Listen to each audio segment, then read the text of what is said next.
will come to order. Would the Secretary please call the roll? Director Schenk? Here. Vice Chair Richards? Here. Director Rossi? Here. Director Curtin? Here. Director Paskett? Here. Director Lowenthal? Director Camacho? Here. Senator Bell? Chair Richard? I'm here. Mr. Morales, would you lead us in the Pledge of Allegiance today for your last meeting? I pledge allegiance to the flag of the United States of America and to the republic for which it stands, one nation, under God, indivisible, with liberty and justice for all. Thank you. Before we turn to the public comment period, I'm very pleased to welcome our newest member of the board, Ernest Camacho. He's an appointee of the Senate Rules Committee and the President Pro Tem of the Senate. He brings a tremendous package of capabilities in terms of his experience as an engineer. Mr. Camacho, I want to say that having had the chance to meet you briefly, I'm really looking forward to your joining us as a colleague, and I'd like to offer you the chance to say a few words if you would like that. Thank you, Mr. Chairman. It's my pleasure to be here. It's certainly a pleasure to represent the Senate Rules Committee and do the best work we can for the state of California. But I look forward to promoting this legacy of the governor and helping the people within the state of California, all parts of California. And I thank you very much for this opportunity. Thank you, Mr. Camacho. Yes, Director Schenk.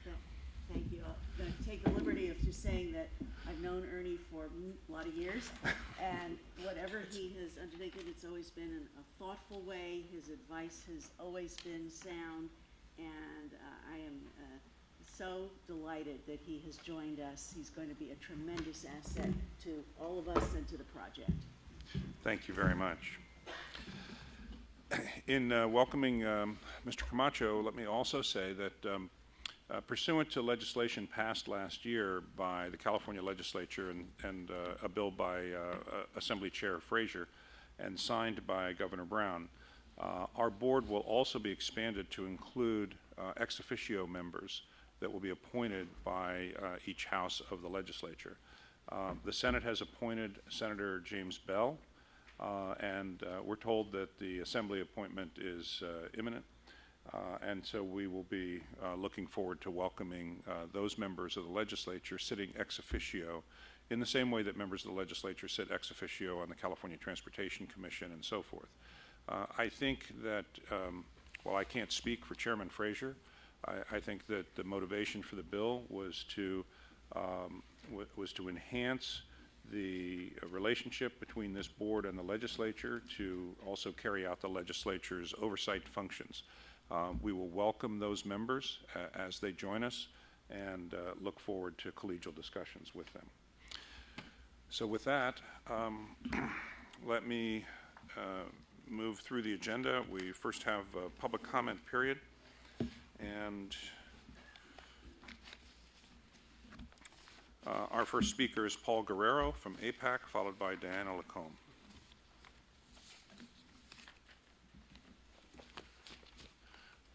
Good morning, Mr. Guerrero. How do we make this thing go? Okay, I guess it's going. I guess it's going now. It's magic when you start talking really loud. It comes on. It is. I want to say that I understand you have a representative of the Carpenters Union on the board, and I'm an old carpenter. How you doing? All the fingers. Yeah. That's usually the test. Yeah. Paul, I think you wanted to say you're a former carpenter. You don't say you're former an old carpenter. No. Once in a while, I still pound a nail or two. Okay. But anyway, what I wanted to talk about was supportive services. 49 CFR, the Code of Federal Regulations, mandates that recipients of federal funds have a supportive services contract. And that's to train the small businesses in how to do business so that when they come in and they start doing business with the high-speed rail, They're not a little minnow in a pond of sharks swimming out there and get clipped. So it's to train them on how to put together a bid, how to bid, and how to do a lot of things and do the certified payroll, do all that stuff that's required on one of your projects. We understand that the contract that you had issued out was never implemented, and it was finally at the closeout of our Apex complaint that it was canceled. And as a result of that cancellation, you've got on the reports that the prime contractors are sending in to you, there's comments down there on challenges. One is having small businesses do certified payroll is a challenge, the accuracy, the timeliness of it, and their ability to put out certified payroll. Small business not having enough education on public works and CBA union requirements seems to overwhelm them during pre-procurement period. Firms unfamiliar with the process. Working capital, bonding, and all. There's a list of things here that the primes are complaining about. Your staff says, well, that's up to the primes to train them. And there's training elsewhere, but when we ask where the training is at, nobody seems to know. I urge you guys to take a look at 49 CFR, Code of Federal Regulations, and put together some training for the small prime contractors so they don't get their wings clipped when they come in and start doing business with these big guys. Thank you. Thank you, Mr. Guerrero. Before Ms. Lacombe comes up, maybe I can just ask Mr. Morales if our general counsel and the folks in charge of our small business program can just follow up on the issue that Mr. Guerrero raised. Okay, thank you very much. Ms. Lacombe, good morning. Thank you. Good morning, Chairman Richard, members of the board. I'm Diana Lacombe, representing APAC. At the February board meeting, this board approved over $200 million to PG&E and AT&T for relocation of utilities. Excuse me. At that time, I asked the authority to look into an MOU with PG&E so small businesses could get contracts and participate on the utility relocation. Since then, I have found out that PG&E hires only prime contractors to perform their work, and the primes are the ones who hire the subs. PG&E will not release the list of their supposedly 7 to 50 primes, claiming that the list is proprietary. The subs must be CPUC clearinghouse certified, safety certified, and golden shovel certified, the latter costing up to $10,000. None of these certifications guarantees any work with PG&E or any other utility. Most small businesses are never contacted with bid opportunities by the primes. We are told that the primes have to know you before you're being contacted. Well, if you don't know who the primes are, how are you going to contact them? Anyway, I'm asking this board, who represents the California taxpayers, to seek assistance from the CPUC and PG&E on behalf of small businesses. This is just the beginning of relocation of utilities. We have a long ways to go. So I think we could all help small businesses by doing something about it now. Moving on, Mr. Morales, on behalf of Fred Jordan, Chair of the Professional Services Committee, and myself, Chair of the Construction Committee on the Authority's Business Advisory Council, we wish you good luck on your future endeavors. And on behalf of California small businesses, I'd like to thank you for the 30% SBE goal, as I know you had a lot to do with it. So thank you very much. Thank you, Ms. Lacombe. On the first item you raised, a number of us recused ourselves on that matter, so if there's anything to be followed up, I'm going to turn it over to the Vice Chair. Yes, please go ahead. Okay. There are no lights here to indicate it's working, but it sounds like it. I would ask the staff, and Jeff, I'm not sure who on staff could follow up. I think it's an important issue that you've raised. We certainly don't want to get you stuck in the do loop between procurement policies of high-speed rail and the CPUC at PG&E. I agree with you. It's an extremely large contract. Relocation is work that will be done throughout the project service territory, and it's important that we preserve our efforts to involve small businesses, particularly in the communities that are impacted. So if PG&E is going to hide behind a CPUC policy, then I would ask our staff to interface with the CPUC and ask them, because of this situation, to see if there's an opportunity to change it and give you access to those vendors at the prime level so you can continue to have opportunities. Thank you, Director Paskett. Any other member? I'm not sure. I tried that. It doesn't seem to do it. Okay. Oh, there it is.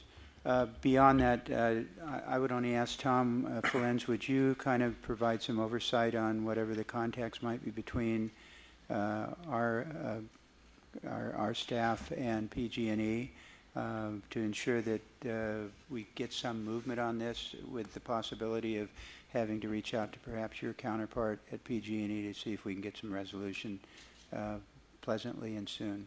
Yes. Okay, thank you. Well, my request was not specific to PG&E. I have confidence in the CPUC's ability to take a look at this in addition to CPUC. So my request is actually directly with the CPUC. Okay, and I'm sorry, it wasn't no, clear it's enough. quite all right.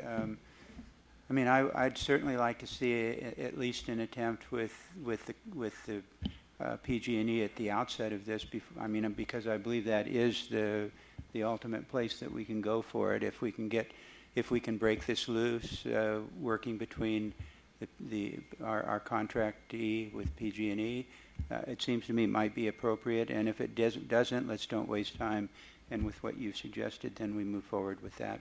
But if you would report back to the board, or at least in this instance to myself, before you take that move with PG&E, okay, and or with the PUC. Okay, thank you. This is an issue we're very much aware of, and are working with PG&E, and I believe PG&E, in fact, is going to come and meet with the Business Advisory Council at an upcoming meeting to advance that. But we will also work on the PUC front as requested. Absolutely. Let's go back to public comment then. Next is Maureen Hayes. I know you wrote Mo Hayes, but I think for the record we should be precise, from HNTB.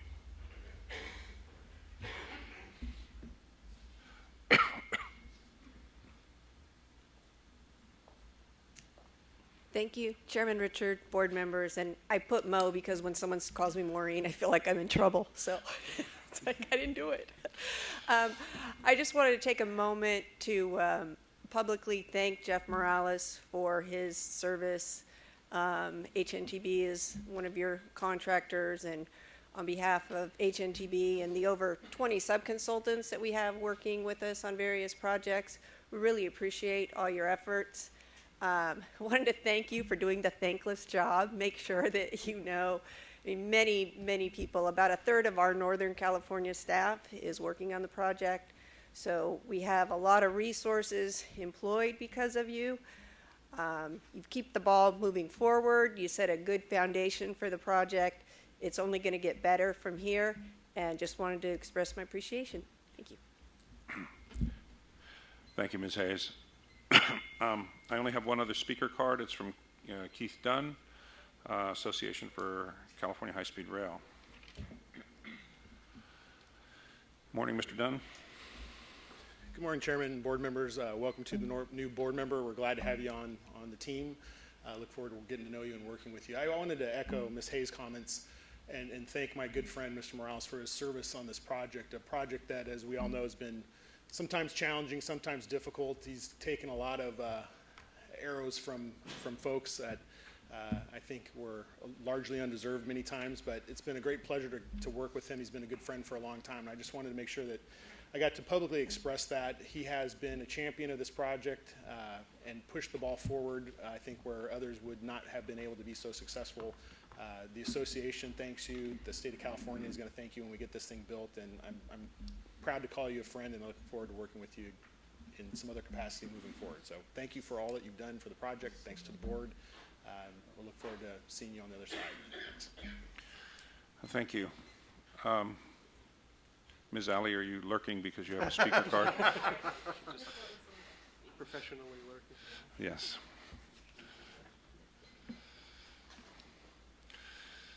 Ms. Mortensen, Stacy Mortensen, good morning. Thank you, members of the board. You were really in a hurry. You didn't even finish writing out your whole last name. Didn't realize this I could thought, be when a- did a Stacy moment. change your name to Mort? So, Mo, I'm a Mo too. yes. Good morning. Well, I did want to thank Jeff Morales. In a different way than past CEOs have operated, we're a small potatoes kind of agency. And even though Jeff has always made the time for me to get into his office, or if I need to bring in a constituent, he has made that time.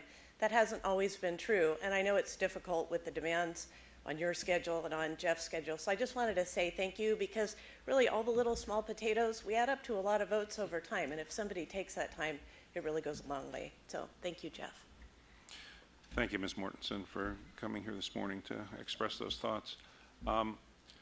Ms. Alley, are there any other speaker cards that you want to bring forward to me? Or with that, I'm going to close the public comment session. But before we move to the next item on the agenda, Mr. Falens, I think that based on the comments of the last two speakers, it is an appropriate time to pause and to thank our CEO, Jeff Morales, for 5 years of service to the people of California. Could I just ask members of the High Speed Rail Authority staff to just stand up for a moment, Mr. Morales being the leader of the staff? You know, all these people, Jeff, I think probably a lot of them weren't here when you came. You added to the staff in a very dramatic way. Ms. Alley, would you like to start on behalf of our staff? Thank you, folks. Yes, thank you, Chairman Richard and members of the board. My name is Lisa Reale. I am the Chief of Communications for the Authority.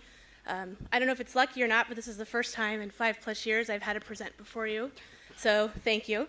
I'm here along with some of the leaders from the High Speed Rail Authority staff. We wanted to thank Jeff for the 5 years he has led us to transform and change high-speed rail in our program. We've put together a little video that we would like to show you, looking back on his 5 years and thanking the staff wants to thank him for what he's done. Okay, you folks can sit. I don't think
This is not an investment for yesterday or today. It really is about investing in tomorrow and the future of the state.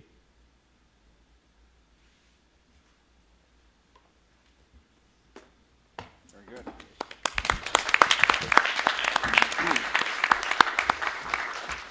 It's my pleasure Mr. Tapping. to actually address the board and I guess congratulate Jeff and on all his accomplishments and I have a kind of a funny story that staff tells on occasion when you first have a meeting with Mr. Rossi and you've been Rossified.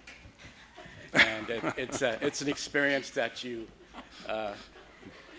that drives you to excel. Well, is this a Morales story or a Rossi story? But there's another term that we've used, and we call it getting moralized, and it's kind of a fatherly, kind of a Ward Cleaver look of disappointment, but that also equally drove us to excel. And I want to thank Jeff on behalf of all the staff. You know, there were times when there were problems that seemed insurmountable. We would go into Jeff's office, and in a calm, deliberate fashion, you'd leave there feeling like you had a solution. And so, on behalf of all staff, we'd like to present you this Ticket to Ride, Jeff. Great.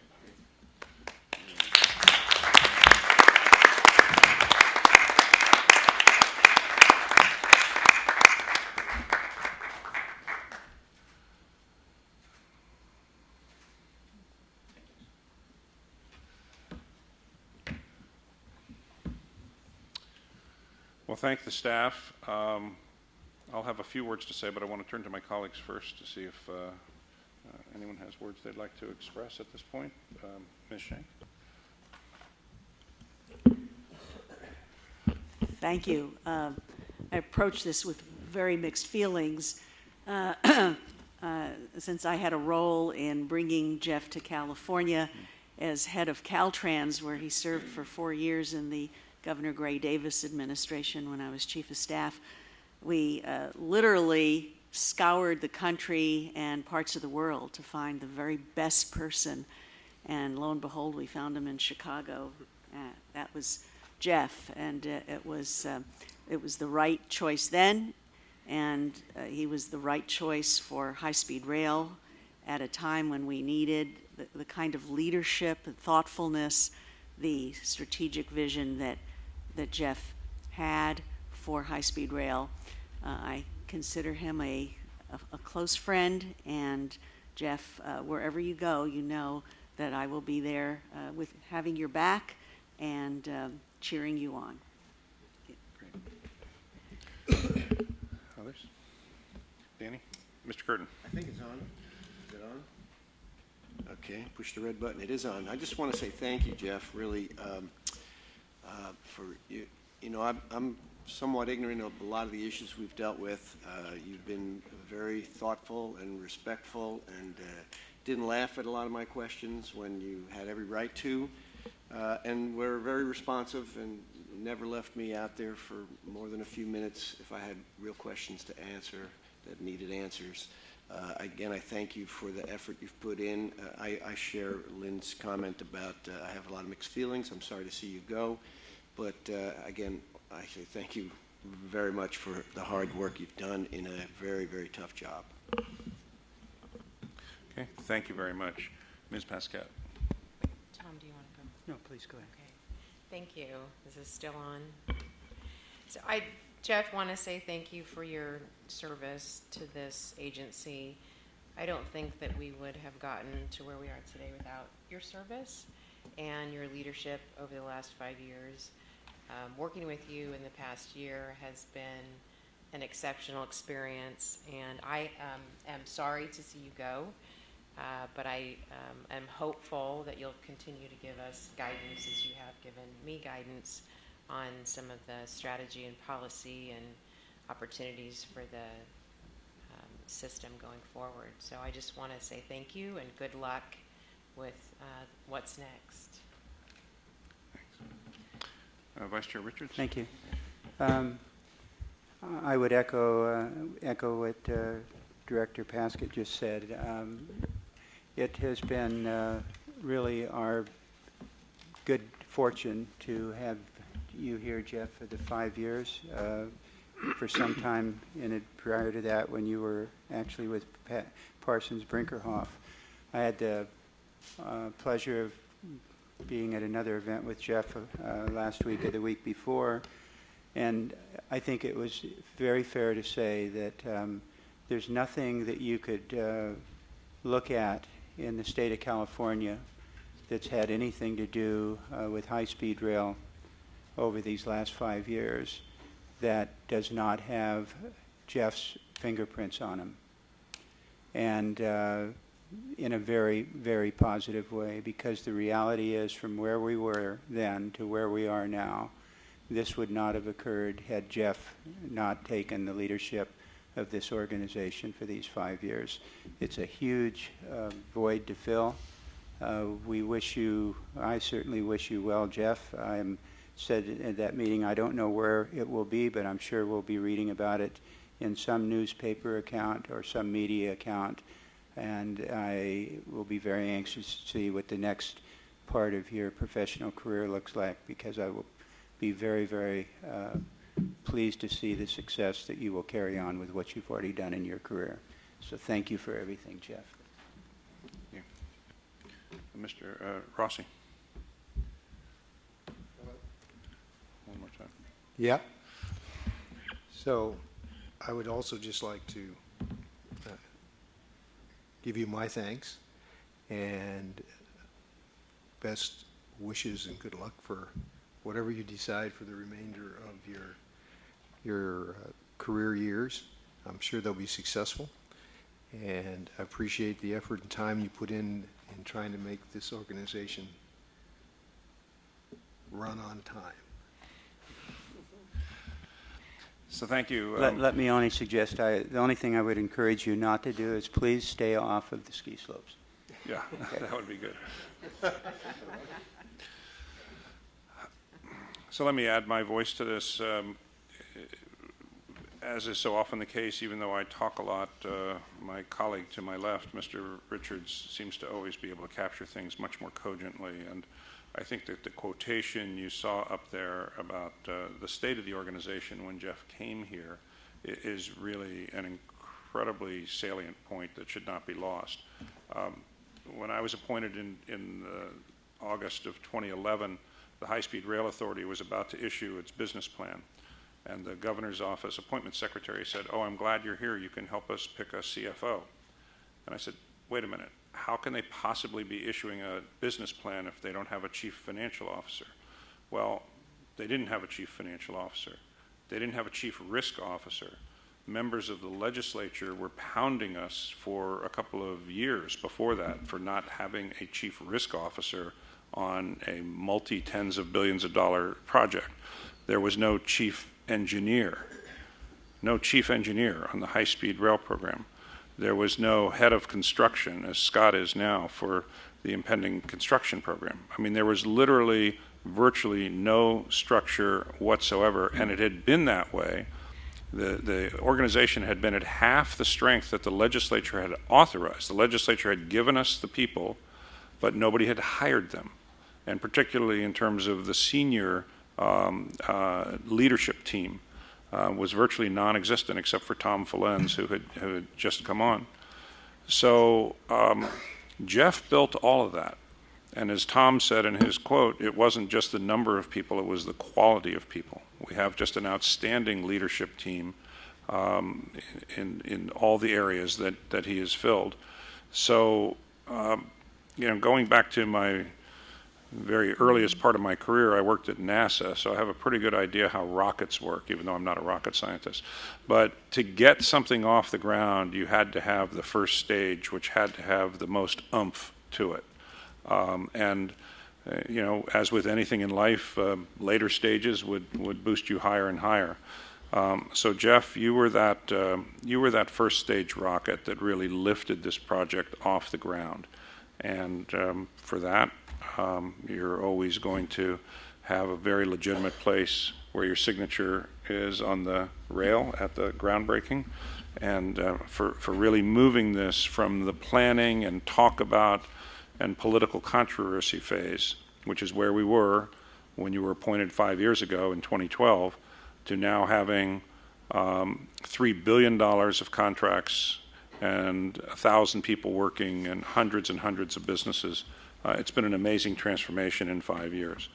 So I add my voice to those of my colleagues in wishing you the best and congratulating you on your successes here. And Jeff, if you would like to say a few words, we would love to do that. So congratulations. Thank you all.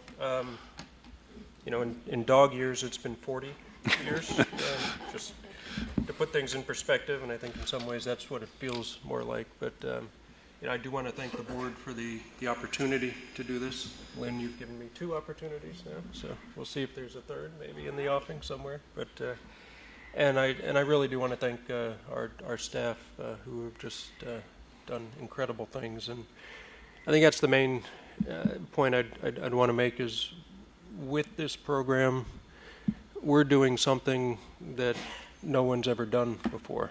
And over the course of the last 5 years, we've done a lot of things that people said we couldn't do. And that's what I'm most proud of. And I look forward to the continued success and to riding this thing with everybody in the not too distant future. So thank you all. Thank you.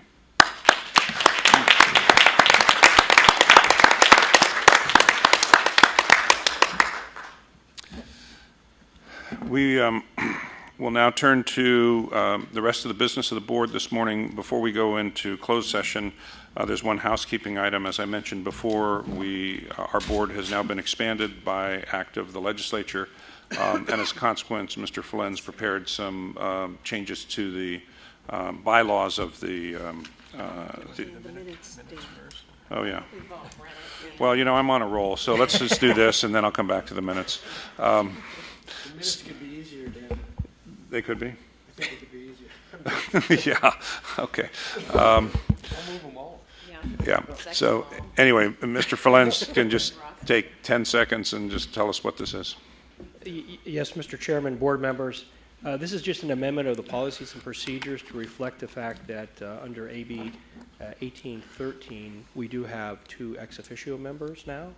And so I've made some appropriate changes within the policies and procedures to reflect these ex officio members that have somewhat different role than the other board members, and I've listed those in the memo. The ex officio members cannot vote. They're not subject to the same term limits. They cannot occupy the chair or vice chair of the board positions. And they cannot be counted as 5 of the required quorum. And also, they don't receive compensation for attending meetings or travel reimbursements. That's all in the statute, so I just wanted to highlight those. And I've gone through the policies and procedures with help from my staff and have made the appropriate changes, and I'm here to answer any questions. Okay. Move to approve. Second. Moved and seconded, moved by Director Pasquette, seconded by Director Schenk. Secretary, please call the roll. Yes. Vice Chair Richards, Yes. Director Rossi, Yes. Director Curtin, Yes. Director Pasquette, Yes. Director Camacho, Yes. Chair Richard. Yes.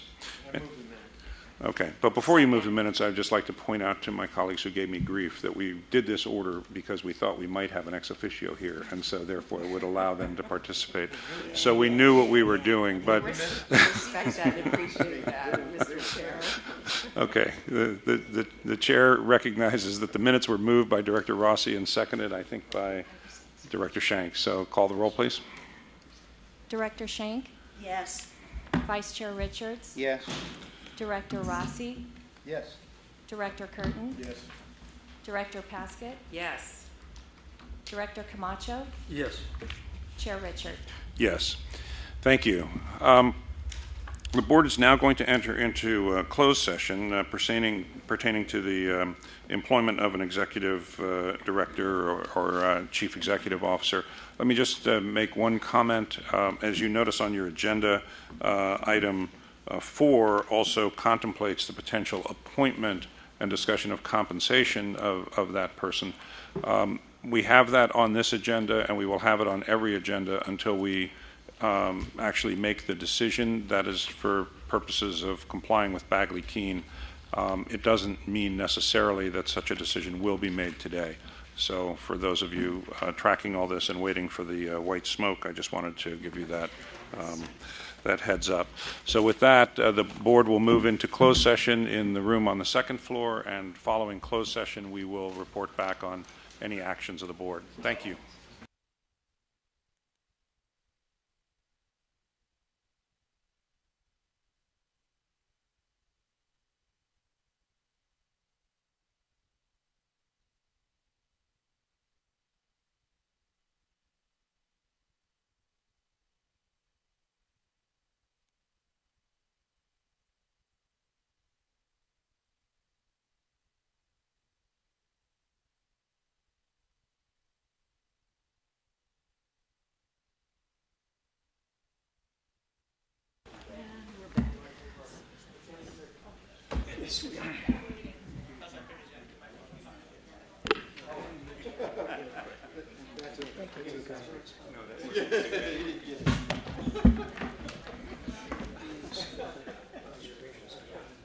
Sometimes it's easier for these observations to be absorbed. Yeah.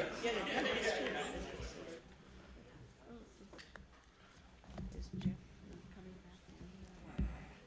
That was a good picture of it. Yeah. It's all about the I picture. saw.